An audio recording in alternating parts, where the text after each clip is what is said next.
mga kasaysayan na mayroon ang mga pamayanan hinggil sa paglaban sa mga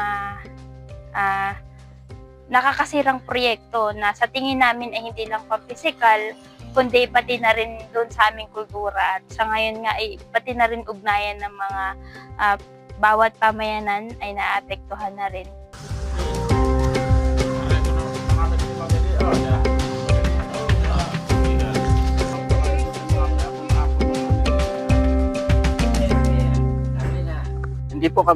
Hindi kami tutol o sang-ayon kami sa pag-unlad. Kung ito ay hindi sisira sa aming kultura, hindi mag-aaway-away, hindi sisirain yung aming sigradong lugar, aalagaan yung aming asisaldumin, yung aming lupaing ninuno. At siyempre, magbubunsod ito ng kasiguraduhan ng aming pamayanan na ito ay napapangalagaan nila.